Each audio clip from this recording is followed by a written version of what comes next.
أما بعد فقد قال الله تعالى في كلامه المجيد وفي فرقانه الحميد أعوذ بالله من الشيطان الرجيم بسم الله الرحمن الرحيم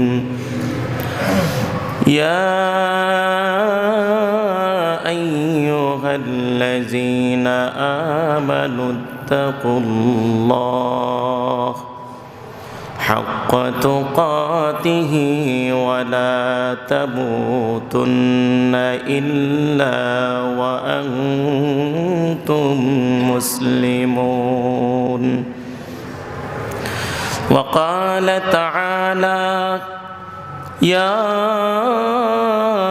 أيها الذين آمنوا صلوا عليه وسلموا تسليما اللهم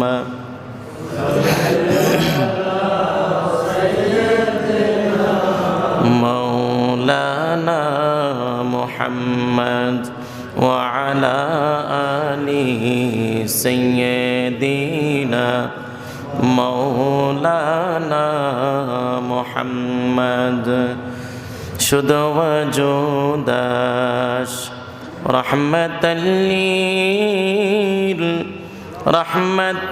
লিল আলামিন মসজিদে ও শুধু हमारो ये ज़मी अल्लाहुम्मा सय्यदिना मौलाना मुहम्मद व अला आलि सय्यदिना मौलाना मुहम्मद अल्हम्दुलिल्लाह मुअज़्ज़ज़ मुकर्रम সম্মানিত প্রিয় হাজিরিন সম্মানিত মুসলিম কেরাম বিশ্ব মালিকের বিশ্ব দরবারে শুকরিয়ার কালিমা আদায় করছি যেই বিশ্ব মালিক রব্বুল আলামিন আমাদেরকে গত পবিত্র জুমা থেকে আজকের এই পবিত্র জুমা পর্যন্ত হায়াতে তৈয়বা দান করেছেন, সুস্থ রেখেছেন। সুস্থতার সাথে তার পবিত্র ঘরে এসে সর্বাগ্রে সবার আগে এসে বসার তৌফিক এনায়েত করেছেন। এজন্য মহান স্রষ্টা রব্বুল আলামিনের দরবারে অন্তর স্থল থেকে কালিমাতুশ শুকর আদায় করি। আমরা সকলে পড়ছি আলহামদুলিল্লাহ, আওয়াজ করে পড়ি আলহামদুলিল্লাহ। প্রশংসা হলো কার? সব সময় প্রশংসা হবে কার? আল্লাহর। আল্লাহ বলেন কুল্লাউ কানাল বাহরু মিদাদাল লিকালিমাতি রাব্বি লানাফিদাল বাহরু ক্বাবলা আন তানফাদা কালিমাতু রাব্বি ওয়ালাউ জিনা বিমিসলিহি মাদাদা। আল্লাহ বলেন তোমরা তো শুধুমাত্র আলহামদুলিল্লাহ বলেছ, সকল প্রশংসা আমি আল্লাহর। তোমরা যদি মনে করো যে তোমাদের হাত পা চক্ষু অঙ্গ প্রত্যঙ্গের শুকরিয়া আদায় করবে, এই যে নিয়ামতগুলো আমি দিলাম, দুইটা চোখ দিলাম, যদি কাটা হয় এর মধ্যে শক্তিশালী কোনো কিছু পাওয়া যাবে না, কিন্তু এই দুইটা চোখ দিয়ে দুনিয়ার সব কিছু দেখা যায়, ঠিক কিনা? এত হাজার হাজার লেন্স আল্লাহ পাক এই চোখের ভিতরে দিয়েছেন, চোখের সামনে যা আছে সব সুস্পষ্ট স্পষ্ট দেখা যায়, ঠিক কিনা? এত পাওয়ার আল্লাহ পাক এই দুইটা চোখের মধ্যে দিয়েছেন। এই চোখের মধ্যে আল্লাহ পাক যেই পরিমাণ পাওয়ার দিয়েছেন, এখনো পর্যন্ত কোনো ইঞ্জিনিয়ার এমন লেন্সের কোনো ক্যামেরা বানাতে পারে নাই। সবাই অপারগতা প্রকাশ করছে যে আল্লাহ পাক যেই চোখ বানাইছেন, মেশিনারি কোনো কিছু নাই। আল্লাহ পাক এই চোখের ভিতরে কিছু কালো পানি রেখেছেন, এর মধ্যে হাজার হাজার লেন্স রেখেছেন। সুবহানাল্লাহ পড়ুন। এই চোখ দিয়ে আমরা সব কিছু সুস্পষ্ট দেখতে পাই, ঠিক কিনা? এত সুস্পষ্ট যে এটা বলার বাহিরে, এটা বলা যায় না, শেষ করা যায় না। আল্লাহ বলেন অন্যান্য অঙ্গ প্রত্যঙ্গ তো দূরের কথা, এই চোখ দুইটার শুকরিয়া আদায় করার জন্য যদি কেউ জন্মের পর থেকে মৃত্যু পর্যন্ত, শুধু তাই নয়, পৃথিবীর সৃষ্টি শুরু থেকে কিয়ামত পর্যন্ত কেউ যদি সেজদায় পড়ে থাকে, শুধু কেউ নয়, পৃথিবীর সকল মাখলুক যদি আমার শুকরিয়া আদায় করতে পৃথিবীর সৃষ্টির শুরু থেকে কিয়ামত পর্যন্ত সেজদায় পড়ে থাকে, তারপরও আমি আল্লাহর ছোট্ট একটা নিয়ামতের শুকর আদায় হবে না। কারণ যে একবার চোখ হারিয়ে ফেলেছে সে জানে এই চোখের মূল্য কত, ঠিক কি না? এই চোখ হারিয়ে ফেলার পর আর এই চোখ পাওয়া যায় যায় না। আপনি হাত কেটে ফেলছে, হাত পড়ে গেছে, আর এই হাত পাওয়া যাবে না। কি এমন শক্তি আল্লাহ পাক জিহ্বার মধ্যে দিলেন, জবানে দিলেন, যে যত প্রকারের ফল ফলাদি আছে জিহ্বার মধ্যে দেওয়ার সাথে সাথে জিহ্বা বলে দিবে এটা অমুক ফল। আপনার চোখ বন্ধ করে এনে একটা খাবার দিছে, আপনার জিহ্বাই বলে দিবে এটা কি খাবার, ঠিক কি না? আপনার জিহ্বাই বলে দিবে যেটা এটা মালটা নাকি আপেল না তেঁতুল, ঠিক কি না? জিহ্বাই বলে দিবে, আপনার চোখ দেখতে হয় না। কি ক্ষমতা আল্লাহ পাক এই চোখ জিহ্বার মধ্যে, লিসানের মধ্যে দিলেন। সুবহানাল্লাহ পড়েন। পারা যাবে শেষ করে? এই কানের ভিতরে কি এমন ধারণ ক্ষমতা রয়েছে যে আপনার এই সাউন্ডটা সুস্পষ্টভাবে আপনার কানের মধ্যে পৌঁছে যাইতেছে, আপনি সব বুঝতে পারতেছেন কি আছে এই কানের ভেতরে। আপনি কানটাকে কাটবেন, কেটে কেটে টুকরা টুকরো করবেন, কি আছে ভিতরে এমন ক্ষমতা কিচ্ছুই পাবেন না। কিন্তু আল্লাহ পাকের রহমত, আল্লাহ পাকের শক্তি শুধুমাত্র এখানে কাজ করে। সুবহানাল্লাহ পড়ে। মূলত কান কোনো কিছু শোনার ক্ষমতা রাখে না, চোখ কোনো কিছু দেখার ক্ষমতা রাখে না, জিহ্বা কোনো কিছু নির্বাচন করার ক্ষমতা রাখে না। শরীরের মধ্যে আপনি আঘাত করলে যে লামস, স্পর্শ করা কাতর যে একটা ক্ষমতা, এটা শরীর করতে পারে না। শুধুমাত্র আল্লাহ পাক এই রুহের ভিতরে, দেহটার ভিতরে যে একটা রুহ দিয়ে দিলেন, এই রুহটাই বলে দেয় যে এই কান শোনো, এই চোখ দেখো, এই জিহ্বা তুমি এটাকে নির্ধারণ করো, ঠিক কি না? ক্ষমতা কোনো দেহের কোনো অঙ্গ প্রত্যঙ্গের নাই, কিন্তু আল্লাহ পাক এই দেহের ভিতরে যে রুহটা রাখছেন, এই রুহটা যদি চলে যায়, চোখ দেখবে, কান শুনবে, জিহ্বা কোন জিদে কিছু বুঝতে পারবে? তাহলে ক্ষমতাটা কিসের? রুহের। রুহের ক্ষমতা। আল্লাহর হাবিবকে জিজ্ঞেস করলেন কাফেররা, ইয়াসআলুনাকা আনির রূহ, নবী আপনাকে তারা জিজ্ঞেস করে রূহ সম্পর্কে, নবী আপনি বলে দেন কুলির রূহু মিন আমরি লিল্লাহ। সুবহানাল্লাহ পড়েন। যে আল্লাহ পাকের পক্ষ থেকে শুধুমাত্র একটা আদেশ মাত্র, যে আল্লাহ পাক বললেন এই দেহটা এতদিন পর্যন্ত দুনিয়ার জমিনে সতেজ থাকবে, তরুতাজা থাকবে, চোখ দেখবে, কান শুনবে, জিহ্বা তার স্বাদের নির্ধারণ করবে। এটা আল্লাহ পাকের একটা নির্দেশ। যতদিন পর্যন্ত এই মেয়াদ দিলেন ততদিন পর্যন্ত এই জিহ্বা কাজ করবে, চোখ কাজ করবে, কান কাজ করবে। নির্দেশ যখন আল্লাহ পাক এই রুহটাকে নিয়ে গেলেন, আর এই রুহটা হলো আল্লাহ পাকের একটা নির্দেশ, নিয়ে যাওয়ার সাথে সাথে পূর্ণ দেহটা, অঙ্গ প্রত্যঙ্গটা অকিছু হয়ে যায়, ঠিক কিনা? আর ক্ষমতা থাকে? থাকে না। রব্বুল আলামিন বলেন আমার এই নিয়ামতের শুকর আদায় করে কেউ শেষ করতে পারবা না। তোমরা যদি শুরু থেকে শেষ পর্যন্ত, পৃথিবীর সৃষ্টির শুরু থেকে কিয়ামত পর্যন্ত সেজদায় পড়ে যাও, আর যদি মনে করো আল্লাহ পাকের এই নিয়ামতের প্রশংসা আমরা আদায় করব, বান্দারে তোমাদের কিয়ামত সংগঠিত হয়ে যাবে। বান্দারে আমি আল্লাহর নিয়ামতের শুকর আদায় করতে পারবা না। এজন্য আল্লাহ বলেন কুল্লাউ কানাল বাহরু মিদাদান লিকালিমাতি রাব্বি লানাফিদাল বাহরু ক্বাবলা আন তানফাদা কালিমাতু রাব্বি ওয়ালাউ জিনা বিমিসলিহি মাদাদা। রব্বুল আলামিন বলেন বান্দারে পৃথিবীর জমিনে যত গাছপালা রয়েছে সব গাছপালাকে যদি লেখার জন্য কলম বানিয়ে দাও, আর পৃথিবীতে যত সমুদ্র সৈকত নদী নালা খাল বিল রয়েছে সকল পানিকে যদি কলমের লেখার জন্য কালি বানিয়ে দাও, আর এই কলম দিয়ে লিখতে আরম্ভ করে দাও, জাফাল কলাম, কলমের মধ্যে যত কালি আছে সব সাগরের সমুদ্রের সকল পানিকে কালি বানিয়ে দেওয়ার পরে ওই কালিগুলোর সমাপ্তি ঘটবে, কলম শেষ হবে, কিন্তু আমার প্রশংসা শেষ হবে না। সুবহানাল্লাহ পড়ে। শেষ হবে? এই ঘোষণাটা কার?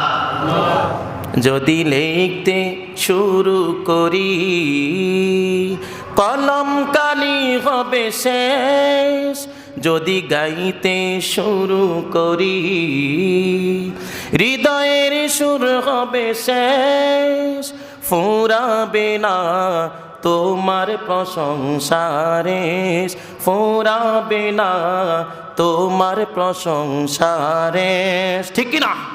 আল্লাহর প্রশংসা শেষ করে কেউ পারবে না। এজন্য প্রশংসা সবসময় হবে কার? সকলে আবারও পড়ি আলহামদুলিল্লাহ। আজকে আমরা আল্লাহ পাকের কালামুল্লাহ থেকে একটা গুরুত্বপূর্ণ আয়াত আমরা পেশ করেছি। আল্লাহ পাক আমাদেরকে একটা গুণ অর্জন করার জন্য আমাদেরকে নির্দেশ করেছেন। আল্লাহ বলেন, মুমিন হওয়ার পরে তোমাকে একটা গুণ অর্জন করতে হবে, যেই গুণটা তোমাকে জান্নাতে নিয়ে যাবে। সুবহানাল্লাহ পড়েন। আল্লাহ বলেন, ইয়া আইয়ুহাল্লাযীনা আমানুত্তাকুল্লাহ হাক্কা তুকাতিহ, হে ঈমানদাররা তোমরা ঈমান এনেছো, এবার তোমরা মুত্তাকি হও। কি হও? মুত্তাকি হয়ে যাও। ওয়ালা তামুতুন্না ইল্লা ওয়া আনতুম মুসলিমুন, মুত্তাকি আর মুসলমান না হয়ে তোমরা কবরে এসো না। মুত্তাকি যারা, তারাই তো হবে কি? মুসলমান। যারা মুত্তাকি হবে, আল্লাহকে ভয় করবে, তার ভিতরে ইসলাম আছে না নাই? যার ভিতরে আল্লাহর ভয় নাই, তার মধ্যে ইসলামও নাই। কারণ মুত্তাকি ব্যক্তির ভেতরে নামাজ আছে, মুত্তাকি ব্যক্তির ভেতরে রোজা আছে, মুত্তাকি ব্যক্তির ভেতরে হজ আছে, মুত্তাকি ব্যক্তির ভেতরে জাকাতের আমল আছে, সওয়াব আছে, ঠিক কি না?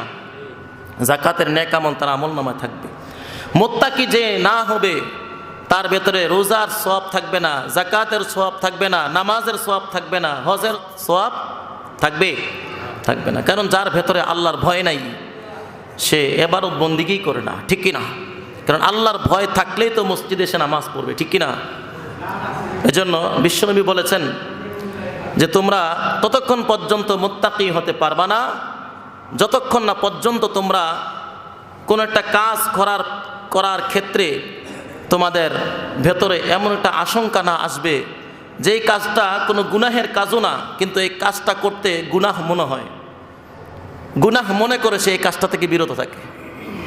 যে এতটুকু এহসাস ভিতরে না আসে, তাহলে তোমরা মুত্তাকি হতে পারবা না। তো মুত্তাকিদের একটা সংজ্ঞা বিশ্বনবী বলছেন যে লা ইয়াবলুগুল আবদু আইয়াকুনা মিনাল মুত্তাকিন হাত্তা ইয়াদা মা লা বা'সা বিহি হাজারান লিমা বিহিল বা'স। যে একটা কাজ, এটা আসলে গুনাহের কাজ না, কিন্তু তার মন বলতেছে যে আসলে এটা করলে গুনাহ হতে পারে। এই সন্দেহ তার ভেতরে থাকার কারণেই ওই ব্যক্তিটা এই গুনাহের কাজ থেকে কি করে বেঁচে থাকে, এই কাজটা থেকে বেঁচে থাকে। যেমন উদাহরণস্বরূপ, যে হাসানাতুল আবরার সাইয়াতুন লিল মুকাররাবিন, যে আবরার যারা, নেককার যারা, তারা যে আমলটা করে আল্লাহর কাছে নিকটতম ব্যক্তি মুত্তাকি যারা হবে, ওই নেকটা তাদের কাছে সাইয়্যাত গুনাহি মনে হইতেছে। অর্থাৎ একটা জায়েজ কাজ, যেটা করা জায়েজ আছে, এই কাজটা মুত্তাকিদের কাছে করা গুনাহের কাজ মনে হয়। মানে এত ছোট কাজে তারা যেতে চায় না। যেমন উদাহরণস্বরূপ, আপনি হোটেলে খাবেন অথবা কোনো একটা ভালো রেস্টুরেন্টে খাবেন, চাইনিজ রেস্টুরেন্টে আপনি খাবেন, সেখানে যাওয়ার পরে মুত্তাকিদের একটা ভয় চলে আসবে, আসলে যেই খাবারটা খাচ্ছি, আমাকে একটা মুরগির রোস্ট দিল, একটা খাসির ফ্রাই দিল, গরুর ফ্রাই দিচ্ছে, এই চিকেনগুলো খাওয়ার পূর্বে তার ভেতরে চিন্তা এসে গেছে, এই খাসির মাংস যে আমি খাচ্ছি, এই খাসিটাকে আসলে আল্লাহর নামে জবাই করা হচ্ছে কিনা, যেই গরুর গোশত আমি খাচ্ছি সেটা আল্লাহর নামে জবাই হচ্ছে কিনা, যেই মুরগির রোস্ট আমি খাইলাম, চিকেন খাইলাম, সামনে এনে দিল, এগুলোকে আল্লাহর নাম নিয়ে জবাই করেছে কিনা, তার ভেতরে সন্দেহ চলে আসছে। মুত্তাকি বান্দা এই খাবার ফেলে চলে আসবে, খাবে না। তার ভেতরে সন্দেহ ঢুকছে যে সেখানে যদি আল্লাহর নাম নিয়ে জবাই না করা হয়, তাহলে আমি হারাম খাবার খাবো। আমি মুত্তাকি, আল্লাহকে বিশ্বাস করেনেওয়ালা ব্যক্তি, হারাম খাবার গ্রহণ করতে পারি না। বোঝা গেছে তো ইনশাআল্লাহ? যে মুত্তাকিরা, বিশ্বনবী বললেন, ঠিক এই গুণটা যার মধ্যে না আসবে, সে কখনো মুত্তাকি হতে পারবে না। এজন্য, কারণ অনেক রেস্টুরেন্ট আছে যেখানে কুকুরের গোশত, গরুর গোশত অথবা খাসির গোশত করে চালিয়ে দেয়, আছে না নাই? অনলাইনে পাওয়া যায় না? অনেক রেস্টুরেন্টে এমন পাওয়া গেছে যে কুকুরের গোশত দূর থেকে কুকুরগুলোকে ধরে জবাই করে তারা খাসির গোশত দিয়ে বিরিয়ানি করে তেহারি বানিয়ে চালাই দিতেছে, এটা খাসির বিরিয়ানি, এবং ভালো রেটে বিক্রি করছে, আছে না নাই? এজন্য রেস্টুরেন্টে খাবার খাওয়ার পূর্বে দেখতে হবে রেস্টুরেন্টের মালিক আল্লাহওয়ালা কিনা, তাহলে নেককার কিনা, নামাজ পড়ে কিনা। তো যেই রেস্টুরেন্টের মালিক বোঝা গেল নামাজের আজান হয়, মসজিদের মিনার থেকে মুয়াজ্জিনের আজান তার কানে গেছে, কিন্তু সে এখনো নামাজের জন্য প্রস্তুত না, নামাজ পড়ে না। যেই রেস্টুরেন্টের মালিক 5 ওয়াক্ত নামাজ পড়ে না, ওই রেস্টুরেন্টে খাওয়াও যাবে না। সচেতন থাকতে হবে আমাদেরকে। মুত্তাকি হতে হলে এটা আমাদেরকে নির্বাচন করতে হবে যে আসলে সে যেহেতু নামাজ পড়ে না, যার ভেতরে নামাজ পড়ার আল্লাহর ভয় নাই, সে জবাই করার সময় বিসমিল্লাহ কোন সময় বলবে? এই নামাজই তো পড়ে না। যার ভেতরে আল্লাহর ভয় নাই, তার ভেতরে যদি আল্লাহর ভয় থাকতো, সে 5 ওয়াক্ত নামাজ আদায় করতো, পড়তো। যেহেতু তার ভেতরে আল্লাহর ভয় নাই, তাই সে 5 ওয়াক্ত নামাজ পড়ে না। আর যে নামাজ পড়ে না, আল্লাহর ভয় যার ভেতরে নাই, সে এই মুরগিটা জবাই করার পূর্বে সে বিসমিল্লাহ না বলারই সম্ভাবনা বেশি, ঠিক কি না? এজন্য সচেতন থাকার দরকার আছে না নাই? বিশ্বনবী বলছেন যে এই গুণটা তোমাদের মধ্যে আনতে হবে। যেটা আপনি রেস্টুরেন্টে খাবেন, সে আসলে কিসের গোস্ত খাওয়াচ্ছে, বিসমিল্লাহ বলে জবাই করছে কি করে না, এটা নির্বাচন করার কাজ আপনার নয়। আপনি গেছেন টাকা দিয়ে ক্রয় করবেন, মুসলিম রেস্টুরেন্ট না মুসলমানদের রেস্টুরেন্ট, নিশ্চিত যে এখানে কি হালাল খাবারটাই হবে, তো সেখানে আপনার যাচাই করার কোনো কাজ নাই, আপনি খেতে পারেন। কিন্তু মুত্তাকি যারা, তারা যাওয়ার পরে এটাকে নির্বাচন করবে। রেস্টুরেন্টের মালিক ম্যানেজারের চেহারার দিকে তাকাইলে বোঝা যাবে সে আসলে নেককার কিনা। তার চেহারার থেকে একটা আলোর ছাপ বেশি উঠবে, ঠিক কিনা? যে ওযু করে 5 ওয়াক্ত নামাজ পড়ে, তার চেহারা থেকে একটা নূর বের হয়, তার চেহারাটা ঝলমল করতে থাকে, একটা নূরের ছাপ, নামাজ যে পড়ে একটা ছাপ তার চেহারার মধ্যে পাওয়া যায়। এই জন্য অনেক কালো ব্যক্তি আছে কিন্তু তার চেহারার মধ্যে নূর চমকায়, ঠিক কিনা? আবার অনেক দবদবে সাদা ব্যক্তি আছে, চেহারা চামড়া সাদা হলে কি হবে, ভিতরে শুধু আগুন, ঠিক কিনা?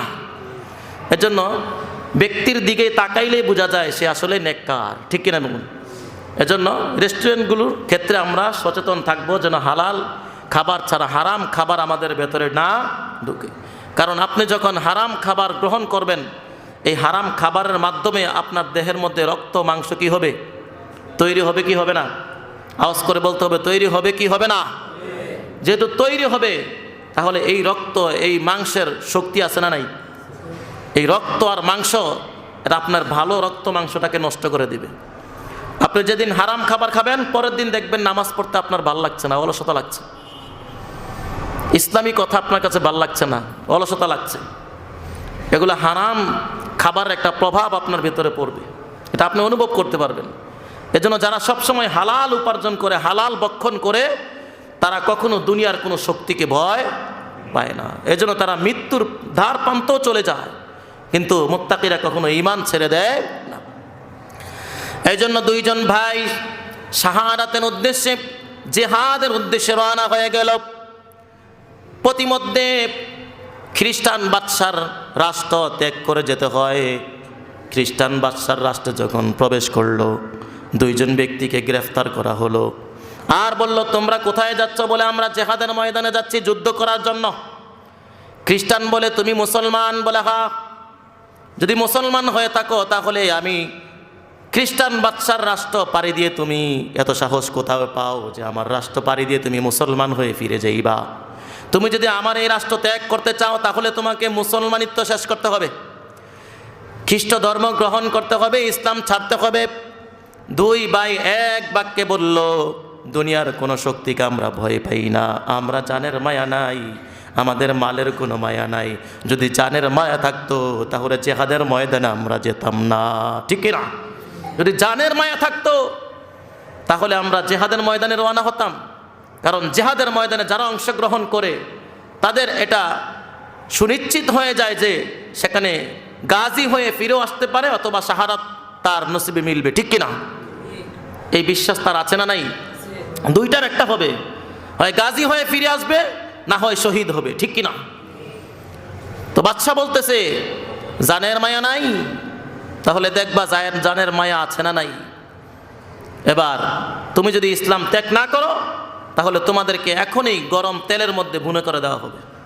2 ভাই বলল, পূর্বেই তো বললাম জানের মায়া নিয়ে আসি নাই, চাইলে বুনা করতে পারেন, কোনো সমস্যা নাই, কারণ আল্লাহর রাহি শহীদ হওয়ার জন্য আমরা আসছি। সুবহানাল্লাহ পড়েন। জিহাদের ময়দানে শহীদ হলো, শহীদ হব। আর তোমার জালেমের সেই তেলের মধ্যে পড়ে যদি আমি বুনা হয়ে যাই, সেখানেও আমি শহীদ হব। সুবহানাল্লাহ পড়েন। কোনো ভয় নাই। এবার বাদশা তাকে চেষ্টা করলো, তোমরা কাফের হয়ে যাও, মুসলিম থেকে তোমরা অমুসলিম হও, ইসলাম ছেড়ে দাও, খ্রিস্ট ধর্ম গ্রহণ করো। দুই ভাই এক বাক্যে বলল না, জীবন গেলেও আমরা ইসলাম ত্যাগ করব না। জীবন যেতে পারে কিন্তু ইসলাম ত্যাগ করা যায় না। এবার বাদশা উজির দেখে নির্দেশ প্রদান করলো, বড় পাতিলার মধ্যে তেল গরম করো। তেল গরম করে দেওয়া হলো, টকবক করতে আরম্ভ করলো। এক ভাইকে ধরে ওই তেলের মধ্যে ছেড়ে দেওয়া হলো, সাথে সাথে হাড্ডিগুলো আলাদা হয়ে যায়, তার দেহটা বুনা হয়ে গেল। পাশে দাঁড়িয়ে থাকা ভাইটাকে বলল, দেখো তোমার ভাই যেমনিভাবে তেলের মধ্যে বুনা হয়ে গেছে, তোমাকেও সেভাবে তেলের মধ্যে বুনা করা হবে, ইসলাম ত্যাগ করো। সে বলে, আমার এক ভাই কেন, আমাকে যদি আল্লাহ 1000 ভাই দিত আর এক একজন করে যদি তুমি তেলের মধ্যে বুনা করে দিতে, তারপরও আমি তোমার কাছে ঈমান বিক্রি করতাম না। সুবহানাল্লাহ পড়ো। তারপরও আমি ঈমান ছাড়তাম না, ইসলাম ছাড়তাম না, খ্রিস্ট ধর্ম আমি গ্রহণ করতাম না। সুবহানাল্লাহ পড়ো। ঠিক তেমনিভাবে এই ঘটনাই ঘটেছে আসিয়া আলাইহিস সালাম, ফেরাউনের স্ত্রী আসিয়া, যিনি জান্নাতি একজন মহিলা। আসিয়া যখন এবং আসিয়ার কাজিন দুইজনে মিলে মুসলমান হয়ে গেছে, হওয়ার পরে খবর গেল বাদশার কাছে যে আসিয়া তো মুসার প্রতি ঈমান এনেছে। মুসার প্রতি কি করছে? ঈমান এনেছে। ফেরাউনের মাথায় তো রক্ত উঠে গেছে। কি বলে, আমার স্ত্রী বুঝি ঈমান এনেছে মুসার প্রতি, অথচ মুসাকে হত্যা করার জন্য আমি বনি ইসরাইলের লক্ষ লক্ষ শিশুকে হত্যা করেছি, আর সেই মুসার উপর আমার ঘরের স্ত্রী ঈমান এনেছে, এটা হতে পারে না। ডাকলো আসিয়াকে সহ, আসিয়ার সাথে যে কাজিন ছিল তার বান্ধবীকে সহ ডাকলো, তোমরা নাকি মুসলমান হয়েছ, তোমরা কি মুসার উপরে ঈমান এনেছ? তারা বললে, হ্যাঁ, গোপন করার কিছু নাই, যেই মুসাকে হত্যা করার জন্য লক্ষ লক্ষ শিশুকে তুমি হত্যা করেছ, সেই মুসার উপরে আমি ঈমান এনেছি। সুবহানাল্লাহ পড়ো। আমাদের ঘরেই পালিত সেই মুসার উপর আমি ঈমান এনেছি, আমরা মুসলমান। সুবহানাল্লাহ পড়ো। তাই নাকি? বলে হ্যাঁ। ফেরাউন বলে, এর চাইতে লজ্জার হতে পারে না, আমার ঘরে আমার স্ত্রী মুসলমান হয়ে যায়, মুসার প্রতি ঈমান আনে, আমাকে খোদা মানে না, এটা লজ্জার বিষয়। মহিলাকে বলল, মহিলা, তোমার কোলের মধ্যে যে শিশুটা রয়েছে, বাচ্চাটা রয়েছে, এই বাচ্চাটাকে এখনই তেলের মধ্যে ফেলবো। মহিলা বলে, তেলের মধ্যে ফেলে দাও, কোনো দ্বিধা নাই, আমার কোনো ভয় নাই। ফেরাউন তার লস্করদেরকে নির্দেশ করলো, আগুনের উপরে বড় পাতিলার মধ্যে তেল বসিয়ে দাও। তেল যখন গরম হয়ে টকবক করতে আরম্ভ করলো, আসিয়ার বান্ধবীর সুন্দর ফুটফুটে শিশু কোলের দিদুর বাচ্চাটাকে তেলের মধ্যে ছেড়ে দেয়, সাথে সাথে বুনা হয়ে যায়, সাথে সাথে বুনা হয়ে গেল, হাড়গুলো আলাদা হয়ে গেল, দেহটা বুনা হয়ে যায়। আসিয়ার কাজিন বান্ধবী সাথে দাঁড়িয়ে রয়েছে। ফেরাউন বলতেছে, দেখো তোমার সন্তানকে যেমনি ভাবে তেলের মধ্যে বুনা করেছি, তোমাকেও করব, তুমি ইসলাম ছেড়ে দাও, আমাকে খোদা হিসাবে মেনে নাও। কিন্তু আসিয়ার বান্ধবী বলে, না, আমার একটা সন্তান কেন, হাজারো সন্তান যদি আমাকে আল্লাহ দিত, আর তুমি যদি এক একটা সন্তান করে করে তুমি এই আগুনের মধ্যে, এই পাতিলার মধ্যে ছেড়ে দিতে, আমাকে ইসলাম থেকে কখনো সরাতে পারতে না। সুবহানাল্লাহ। এবং ইসরাইলের মধ্যে এই ওয়াকিয়া আল্লাহ পাক আমাদের মধ্যে উপদেশ হিসাবে রেখে দিয়েছেন। আর শিশুটা আগুনের মধ্যে, এই পাত্রের মধ্যে আঙ্গুল দিয়ে ইশারা করে মাকে বুঝাচ্ছে, মা ভয় করো না, ভয়ের কিছু নাই, আল্লাহ তোমার জন্য জান্নাত রেখেছেন। সুবহানাল্লাহ। ওই মহিলাকে তেলের মধ্যে ছেড়ে দেওয়া হয়। এবার আসিয়াকে বলল, আসিয়া দেখো, তোমার বান্ধবীর সন্তান সহ বান্ধবীকে তেলের মধ্যে ঢেলেছি, তোমাকেও ঢেলে দেওয়া হবে, তুমি ইসলাম ছেড়ে দাও। আসিয়া বলল, এমন 1000 বান্ধবীর সামনেও যদি আমাকে ভয় দেখাও, আমি আসিয়া ভয় পাই না, তোমাকে খোদা মন মতো দূরের কথা, তোমাকে আমি কিছুই মনে করি না। সুবহানাল্লাহ পড়েন। এই আসিয়াকে আর কঠিন শাস্তি দেওয়া হবে, যে তোমাকে শুধু আগুনের মধ্যে, শুধু তেলের মধ্যে নিক্ষেপ করলেই চলবে না, তোমাকে আরো ভয়ঙ্কর শাস্তির সম্মুখীন করব। আসিয়াকে সবার সামনে বিবস্ত্র করে ফেলছে, নাউজুবিল্লাহ পড়েন। আসিয়াকে একটা তক্তের মধ্যে শোয়ে ফেলছে, দুই হাতে টান দিয়ে দুই হাতের মাঝখানে তালুর উপর দিয়ে পেরেক বসায় দিল, দুই পায়ের মধ্যে পেরেক বসায় দিল আর আঘাত করতে লাগলো। শেষ পর্যন্ত যখন আসিয়া দেখে ইসলাম ছাড়ে না, আসিয়া আল্লাহর কাছে ডেকে বললেন, আল্লাহ তুমি আমাকে ফেরাউনের এই কবল থেকে বাঁচাও। আল্লাহ পাক সাথে সাথে জিব্রাইল আমিনকে বললেন, জিব্রাইল যাও আমার আসিয়ার সামনে জান্নাতটা তুলে ধরো। সুবহানাল্লাহ পড়ে। আমার আসিয়া কষ্ট পাবে, যখনই আসিয়ার লজ্জাস্থানের মাঝে বর্ষা মেরে হত্যা করবে, ঠিক ওই মুহূর্তে আল্লাহ পাক জান্নাতটা জিব্রাইলের মাধ্যমে আসিয়ার সামনে উপস্থাপন করে দিলেন। সুবহানাল্লাহ পড়ে। আসিয়ার আর কোনো কষ্ট নাই।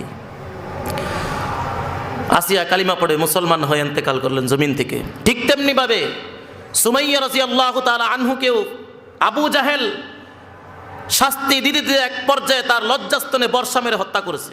ইসলামের মধ্যে সর্বপ্রথম শহীদ সেই মহিলার নাম হলো সুমাইয়া রাদিয়াল্লাহু তাআলা আনহা। যুগে যুগে ইসলামের উপর যারা এসেছে তাদের উপর কষ্ট এসেছে, তাদের উপর জুলুম নির্যাতন নিপীড়ন হয়েছে, ঠিক না?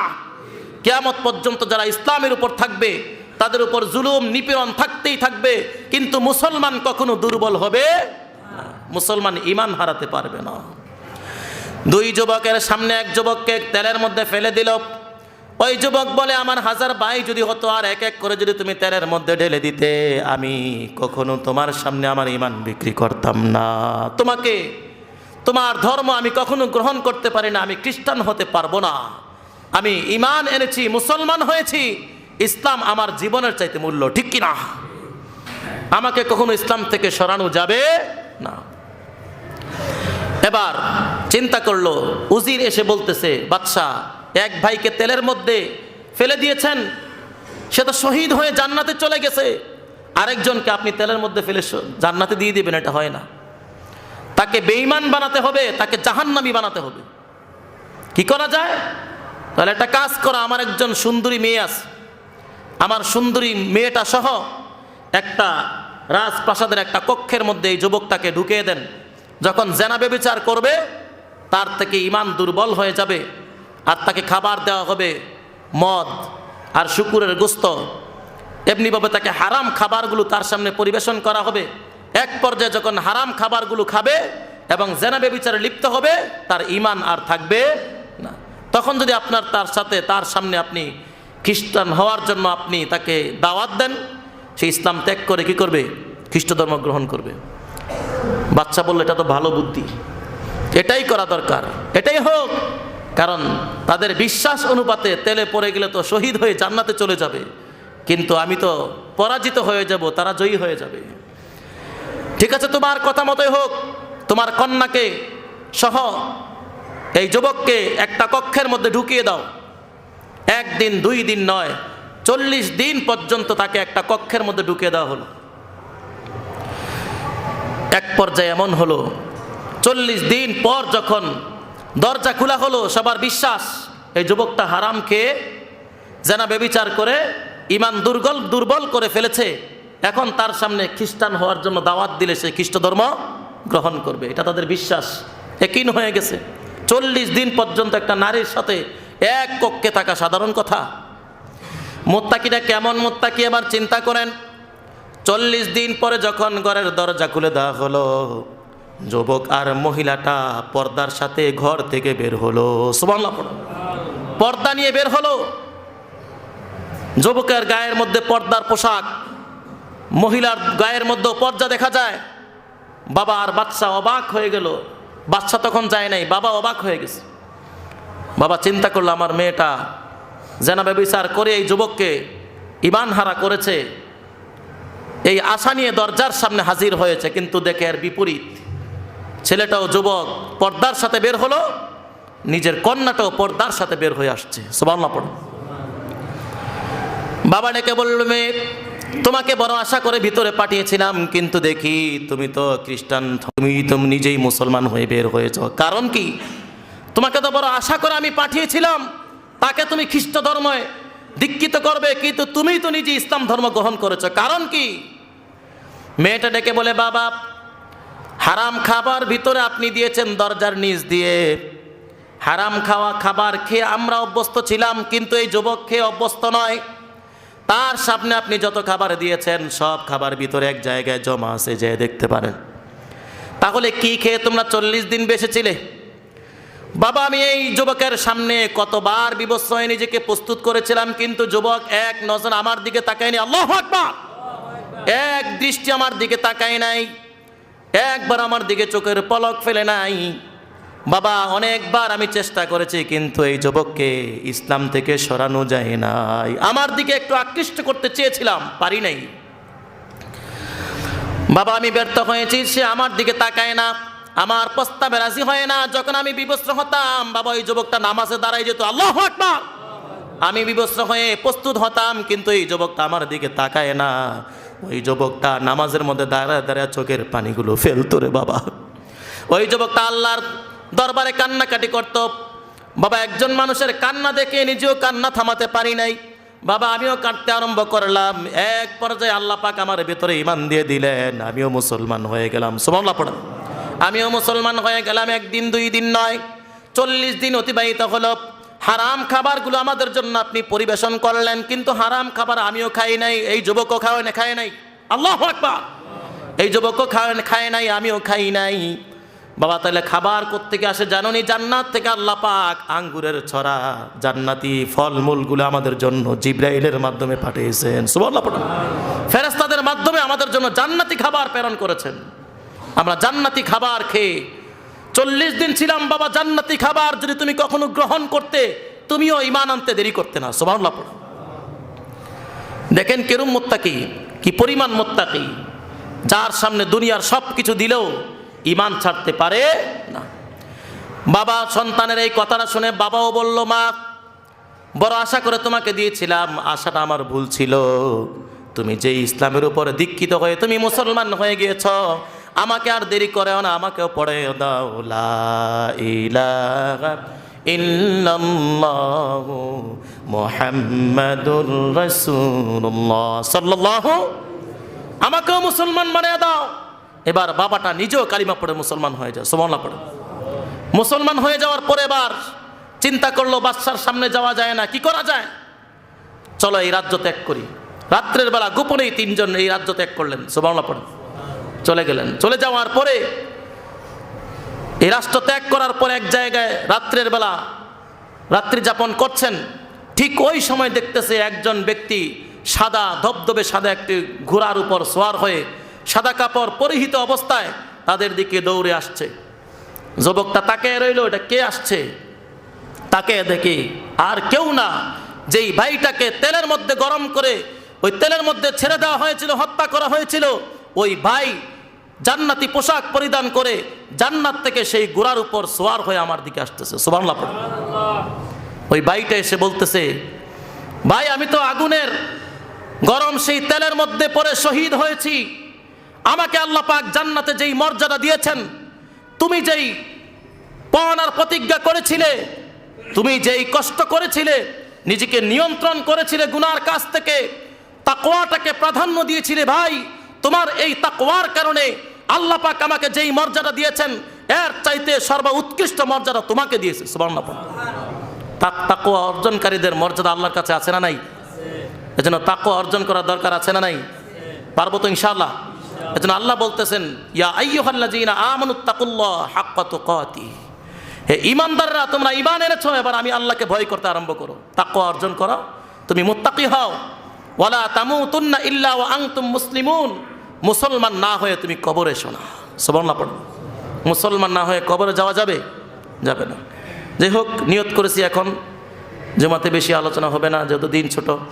ইনশাল্লাহ সামনে আরও সুযোগ হলে আমরা বিশদ আলোচনা সেখানে মুত্তাকিদের নিয়ে আছে, ইনশাল্লাহ আমরা আলোচনা করব। যতটুকু শুনেছি জেনেছি আল্লাহ পাক